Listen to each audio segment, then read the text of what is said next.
This video was made possible thanks to the support from my patrons. Pledge today and you can be involved in what videos get made next, and also get early access to them. Link in the description.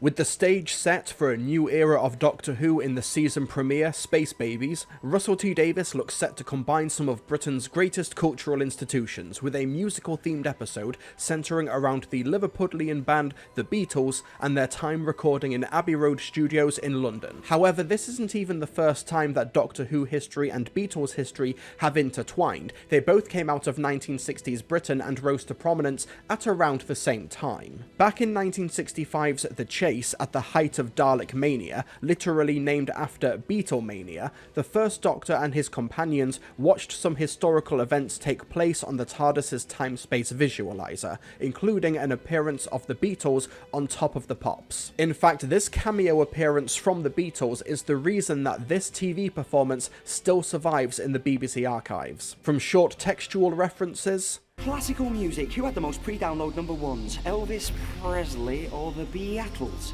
to background music, though edited out of re-releases due to licensing reasons, the Beatles and Doctor Who are now, in 2024, finally getting a proper crossover in The Devil's Chord. Or so you'd think, because a couple of weeks before broadcast, possibly to adjust viewers' expectations, Russell T Davies did an interview explaining that they couldn't get the rights to the Fab Four's catalogue of music. This is partly understandable. The Beatles' music is one of the most expensive libraries to license in the industry, but you'd think that with Disney money, not to mention Disney playing host to numerous Beatles projects and documentaries recently, that a deal could be struck. But with no music, the plot of The Devil's Chord branched out from that limitation. Did it work? Well, let me back up. But before we dive into this review, my name is Mr. TARDIS, and whether you've been on this long and winding road with Doctor Who since the beginning, or only just started watching yesterday, be sure to subscribe to this channel so we can come together and make this community a better place. Obla-dee, obla-da. Despite the last episode ending with the 15th Doctor and Ruby paying a visit to the Sunday family, The Devil's Chord abruptly opens business as usual for the new TARDIS team. Yeah, we'll touch on that later, let's put a pin in that. Ruby requests that they go visit the Beatles recording their first album, and they land outside EMI Studios in 1963. But they're dismayed to realise that music has almost completely died out in the world. A cosmic entity, the Toymaker's child and manifestation of music known as Maestro, played by Jinx Monsoon, was released into the world in the 1920s, and is draining the world of song, which will have devastating consequences for Earth's future. It's up to the Doctor and Ruby to find the right chord that will banish Maestro, but, much like the Toymaker, this is an entity that maybe even the Doctor can't defeat. Now, there's a lot to talk about in The Devil's Chord, but I want to go back to that strange opening where we reunite with the Doctor and Ruby, having completely skipped over the ending of the last episode. Now, the cold open is great, as we see Maestro escaping through the discovery of The Devil's Chord by composer Timothy Drake, played by Jeremy Lim, who, fun fact, is the son of former Doctor Who composer Roger Lim, the man behind some of Doctor Who's greatest soundtracks of the early 1980s, Keeper of Traken, Terminus, The Caves of Androzani, Revelation of the Daleks, absolute giga-chad. Maestro brutally rips Timothy apart and plays us into the Doctor Who theme tune, which is already priming the audience for something a little bit different this week, not to mention the music concluding on the TARDIS jukebox, but it's such an abrupt shift for audiences encouraged to watch Space Babies and then this episode back to back because we just skip straight past Ruby's home visit. Now, we know that there is going to be a scene between the Doctor and Carla Sunday because we've seen it in the trailers. You'll keep us safe? I will keep us safe. But that's clearly not happening now. Then, later on in the episode, when Maestro appears and the Doctor flees with Ruby, Ruby seems surprised by this. You never hide! But this is only their second televised adventure together, and in their first one, the fact that the Doctor was terrified of the bogeyman and ran away was a legit plot point that attention was drawn to. From the audience's perspective, the only thing Ruby has seen the Doctor do is run away. I don't know. You always know. I don't. This just doesn't really seem credible to audiences. But then, a scene later, when the Doctor demonstrates the fluid nature of time by taking Ruby back to her future, she says she's now from June, July.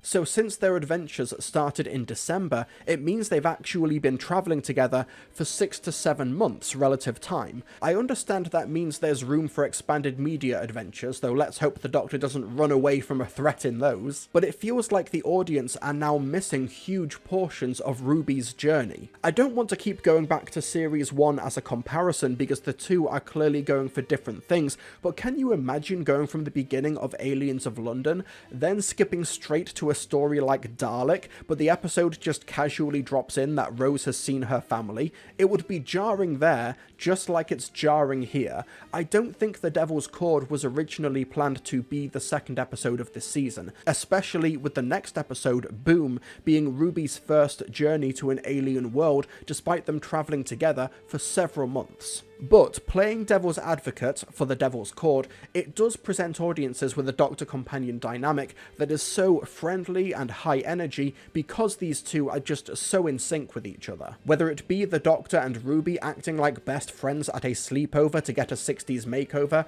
their united, horrified reaction to the Beatles and Cilla Black's new music, right down to Ruby patting the Doctor on the back in comfort, which is so funny to me. Obviously, I wish that we could see some growing pains or moments of conflict that led the Doctor and Ruby to this point, a lot like Nine and Rose or other pairings like 12 and Bill, but in interviews Russell T Davies has spoken about trying to make this new series of Doctor Who fun escapism for kids who are scared and confused by the news. How much are you thinking about the times that we are all really living in when you're deciding on the mood and the look for a Doctor Who? That's very true. Some of the stories reflect the times that we're in. I think it's always got something to say about the world. I think science fiction at its best does. But I know what you mean on a bigger picture. It's like, that's what I was saying about Doctor Who being fun. It's my job to look at where we are, how we feel, look at the news you're reporting this morning, what a difficult, complicated world we live in. And so I genuinely looked at Doctor Who this time around and thought, it's time for fun. It's madder than it used to be. I think this version, it's wilder. It looks it. Funnier. Yeah, it is. It's kind of bigger and broader. And while it's currently resulting in a very simple dynamic, it definitely succeeds in positive vibes. I think this is kind of what Chris Chibnall was trying to go for with the 13th Doctor and the fam, but because the group was so big and the companions hardly contributed anything to the plot, it just resulted in a lot of dead weight. But with a much smaller cast, the vibes are there. Not to mention the ongoing mystery with Ruby's origin. I don't want to dive too much into this because, well, it's a mystery with 1,000 possible outcomes, but with the 15th Doctor, he's obviously intrigued with Ruby's hidden song and the circumstances of her birth, but he actually enjoys travelling with her, so it feels like a genuine camaraderie, compared to the 11th Doctor and Clara, where the Doctor seemed solely motivated by her impossible girl shtick, and he couldn't really care less about her as a person. Also, isn't it so funny how across the 13th Doctor's tenure, across 3 seasons, the Doctor didn't tell any of her companions about the Timeless Child, the Fugitive Doctor, or her home planet. And here, 3 episodes in, the 15th Doctor's all, oh yeah, I'm the last of the Time Lords, I was abandoned and I don't know my origins, but over there in the 1960s I lived with my granddaughter in a junkyard. God, Yaz, Ryan, Graham and Dan really drew the short straw when it came to transparent Doctors. Though it was strange for the Doctor to bring up a conversation that we never saw with Ruby about the Toymaker. I told you when we first met, I said the Toymaker. But that's just a nitpick. What's strange to me, however, is that my fears are kind of being realised after my review of The Giggle, where its clunky position as a finale to 60 years of TV that also tried to soft relaunch Doctor Who for the next 60 years means that now these episodes are tied to a really obtuse, now essential chapter that is utterly incomprehensible to new viewers. Folks, I wouldn't even recommend The Giggle to Doctor Who fans, let alone newcomers, but now with the Toymaker, The Giggle and the Bi-Generation, it's casting a massive shadow over what could have been a fresh start. It was such an odd creative decision that I don't think I'll ever understand. Alright, Theo. Anyway, the Doctor uses his knowledge of Ruby to help push her to improve, like how he has a piano brought to the roof of the studios so that Ruby can play it and bring music back to the world. I mean, he is a doctor, after all, and I adore this scene. It really does showcase the range of Doctor Who. Regardless of whether or not this episode was meant to come after Space Babies, half an hour ago we were watching these two fight a snot monster in a space station, and now we're in 1960s London watching Ruby play a love song for lesbians while the Doctor watches the world go by.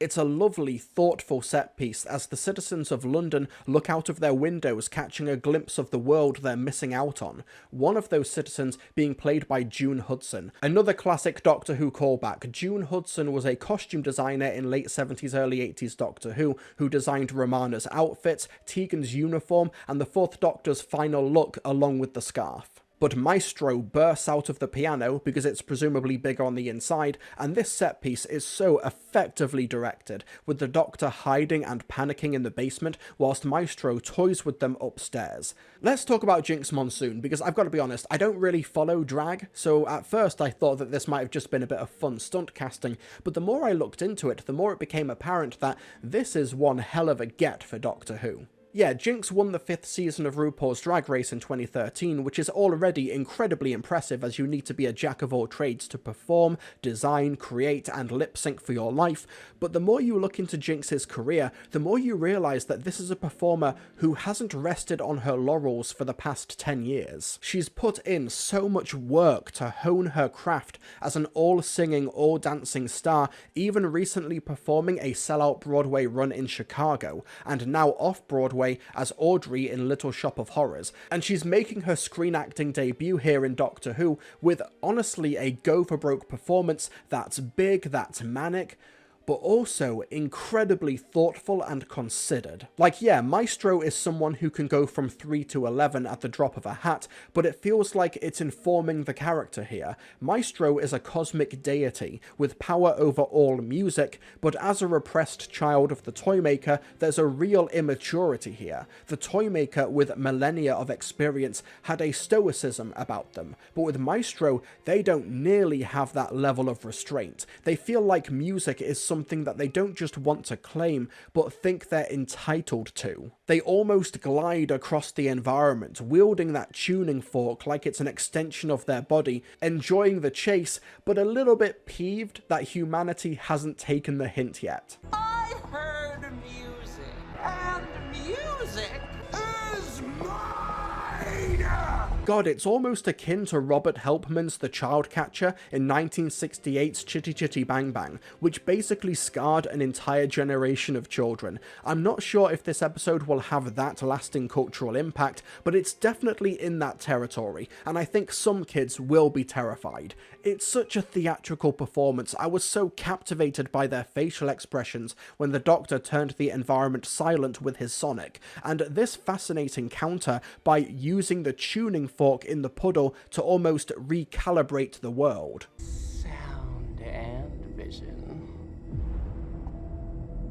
Okay, this can't have been a coincidence. But yeah, across the whole episode, Jinx Monsoon is absolutely sublime, and as her character loses control over the course of the episode, Maestro just gets more and more demonic. Just look at this almost zombie-like head turn towards the end. There's so much thought going into just how this character should move and sound, with Jinx actually doing the operatic singing on set. There's truth to the idea that if you want to know that something is good, ask nerds in that particular field. I'm friends with a lot of actors due to working in the TV industry, and my social media feeds over the weekend were almost wall-to-wall a Jinx Monsoon appreciation for this performance from those professionals. It was really great to see. God, she's such an insane talent, and it's genuinely great that Doctor Who was able to bring her on board, and it was such a clever way to increase the stakes by having the Doctor show Ruby that if they don't do something, then her world won't have a future. So fans will obviously know what this scene is a callback to, but for those who haven't watched much of the classic series,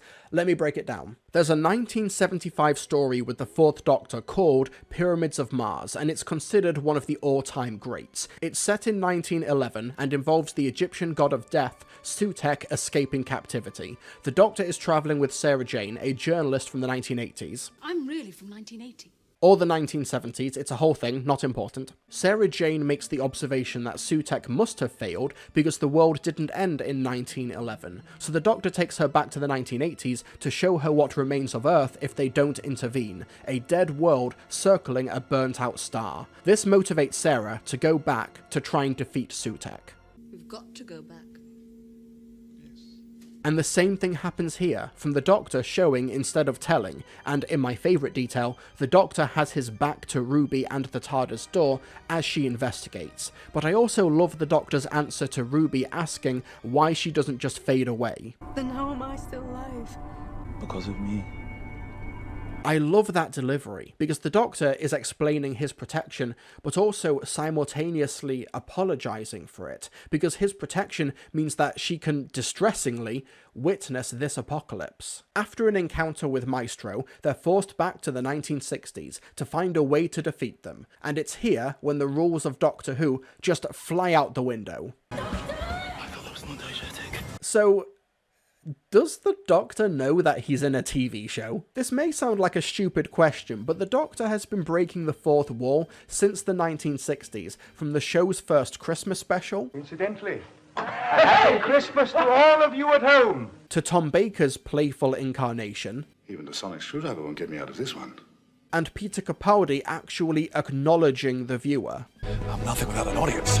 So yeah, it seems that the Doctor is fully aware of his standing as a fictional character, with the Devil's Chord pushing that metatextual reading to its furthest point in the show's history, from Maestro and the Doctor's camera winks and the uses of the Doctor Who theme tune played by Maestro.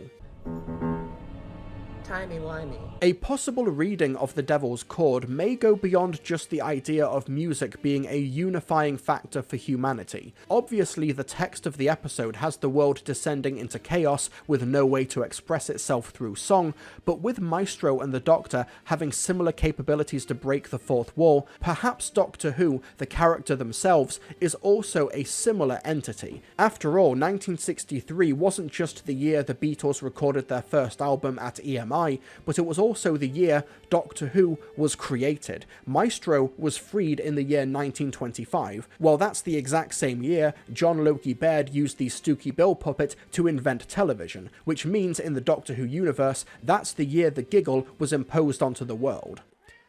Yeah, Theo, yeah. Just as Russell used the giggle as a critique of television's ability to divide and incite audiences from 1925 onwards, he counters here with music being a uniting force for humanity that was taken away in that same year. So what's all this in service of?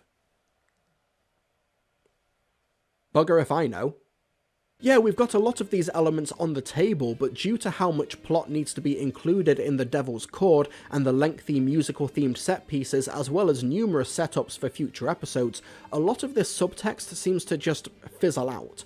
All these ideas are dressed up, but with nowhere to go. A bit like the Beatles themselves, who make a fun cameo at the beginning, but then when the Doctor is unable to banish Maestro because he can't find the lost chord due to, a skill issue, I guess, John Lennon just happens to be walking by and feels compelled to play the piano, with Paul McCartney joining in. They play what might be the ending chord from A Day in the Life, essentially acting like a Beatles ex machina, despite playing absolutely no role in the episode beyond the 15-minute mark. It would be like if, okay, we're going back to Series 1 again, take a drink. In The Unquiet Dead, the Doctor and Rose encounter Charles Dickens performing on Christmas Eve, but imagine that he's left at the theatre, and then, when they're trapped in the Undertaker's basement near the end, about to be killed, Charles Dickens then just randomly turns up again and saves the day. That's what this feels like. There's absolutely no emotional punch to this at all, slightly exacerbated by the casting choices where the actors playing the Beatles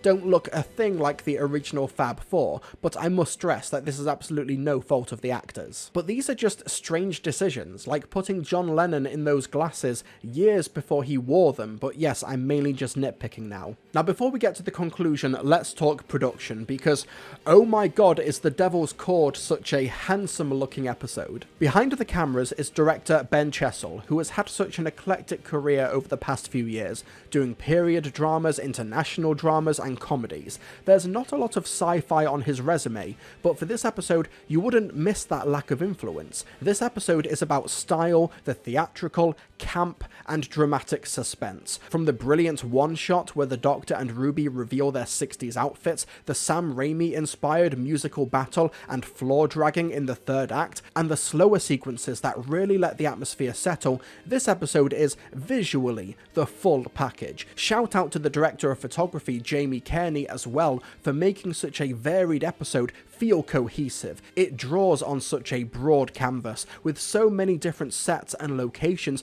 and I think it makes so much sense now that Chessel is also lined up to direct the other historical episode of this season, Rogue. But a director is only as good as their team, and the hair and makeup is so on point. Pam Down's costume work is incredible, from the Doctor's blue and white suit to Maestro's Sgt. Pepper's inspired final outfit. Oh, and shout out to the art team for digging deep into Doctor Who lore with that Chris Waits and the Carolers posters at the end of the episode. He started his career as Chris Waits and the Carolers, didn't he, Susan? With an episode like this, the music also has to deliver, and I think Murray Gold really outdid himself here, especially with the frantic music when Maestro was dragged into the piano and the piano keys following along with Paul McCartney's Dreams. And side note, I got chills when Carol of the Bells kicked in as Ruby was held captive by Maestro. Such a brilliant high concept image of Ruby suspended by these musical notes as the snow takes over. While I'm curious what all of these hints are for the future of Ruby and the Pantheon,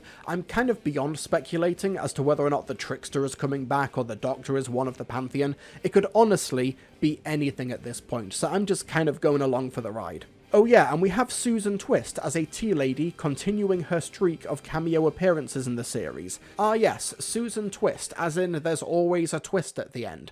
Let's talk about that final musical number. You know me, I've been saying for years that I'd like Doctor Who to tackle a musical episode, to really play with genre and to give us fun show-stopping musical numbers. But with The Devil's Chord, God, I really regret buying that monkey's paw from the car boot sale. Love the musical battle, that was so much fun. Love Ruby's music on the rooftop, but that final song, obviously your mileage will vary, but God, I just don't think it was a good number. I found it shrill, the lyrics were incomprehensible, and while I'm all for stunt casting actors as the Beatles and Cilla Black, and we also have Murray Gold in a fun cameo, I think that bringing in actual modern dancing stars Shirley Ballas and Johannes Radebe just feels really out of place. Like, it's just something for the parents to point at and go, oh, I know that's from Strictly Come Dancing. Like, you couldn't find an organic way to put them in, you just brought them into set for a 10-second cameo and then they leave. Murray Gold can do original lyrical songs. Love Don't Roam, Song for 10, I've Got a Dog, He's Called Fred, those are great. And you know how much I loved the Goblin song at Christmas, and for some reason the Goblin horn sound effect plays here as well.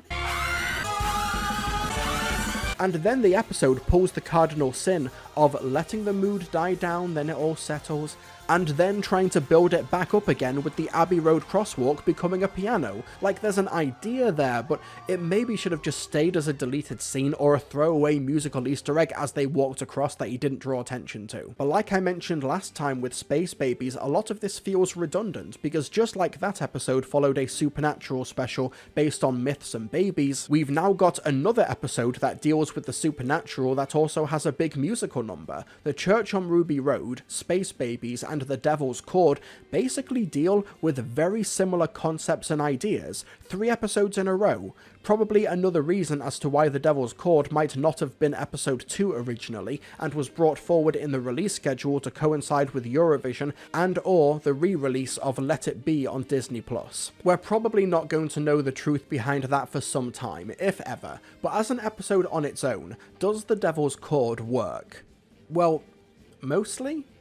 Kind of? The Devil's Chord is one of Doctor Who's most stylish episodes, and a new benchmark visually for the era. Brilliant direction, stellar production from top to bottom, and really great performances from everyone involved. It's a fun jaunt into history, with even some visitations to the show's very inception 61 years ago, with an incredible villain turn from Jinx Monsoon, who we'll hopefully see again at some point. But while it's a fun story, it also feels structurally malformed, with a really odd time jump that's so jarring considering how this and Space Babies were released together, and a story that says if there was no music, people would be sad. And then that's kind of it. All these resources pulled together, all these cameos, this budget, this setting, and that's all the episode ends up communicating. Some interesting ideas end up getting buried in setting up story arcs for the future, and an ending musical number that just felt like a self-indulgent obligation to the genre. I kinda wish I had more to say about The Devil's Chord. I think it has a brilliant handle on its tone and the stakes, and it does some really meta things that fans will appreciate, but I don't know, it really doesn't seem to aspire to much more thematically. I'm sure there are fans out there who have found their absolute new favourite episode of Doctor Who, and if you're out there, I'm kinda jealous. I wish I could see what you see, because for me, The Devil's Chord feels like, okay, let's make a Doctor Who musical episode, and then on a script level, kinda just left it at that. But Susan's definitely coming back, isn't she? You don't just name-drop the Doctor's granddaughter for the first time since 1985, and then don't do anything with that. Anyway, we'll deal with that later. Join me next time as Ruby is taken to her first alien world, a war-torn planet where the Doctor finds himself precariously stuck on a landmine. Stephen Moffat is writing for Doctor Who again after a lengthy absence in what looks set to be an explosive return. In Boom. I'll see you then. Hey folks, thank you so much for watching my review of Doctor Who The Devil's Chord. I know this review is way later than I intended it to be. I've been working on so many other projects in the TV industry, so I apologise for the delay on this review. So with that being said, let's just quickly wrap this thing up. Thank you so much. Be sure to subscribe to this channel to keep updated on other Doctor Who reviews. Like the video, leave any comment down below to appease the almighty YouTube algorithm if you want to help to keep the lights on here. You can support me via Patreon, get your name in the credits, get these videos early, and I want to give a shout out to these particular patrons. Adam Grattan, Ben Langdon, Tuba City Blues, Christopher McDonald, Daniel Davis, Darius, Darren Carver-Bausiger, DC63 Productions, Dean Jones, Daredevil, Dreamer Who, Dylan Whitaker, Air Hoovian, High Lord Wolnir, Jack D. Evans, Jonathan Jimenez Mejica, Joseph Adams, Lard Dragon Ezra, Leela, Lithgomania, Maria Bergman, Marianne Mogensen, Mario Fanboy 15, Michael Serrano, Miranda Logan, Palex, Pat Andrews, Randall Sprinkle, Raven Woods, Reese Lloyd, Ross A.T. Stewart, Ryan Duncan, Sam Montgomery, Samuel Whitaker, Sarah Parker Shemalt, Scott Johnson, The Brit Sniper, The Scarlet Watcher, and Will. Thanks so much to all of my patrons, thanks to you for watching, and I'll see you all next time.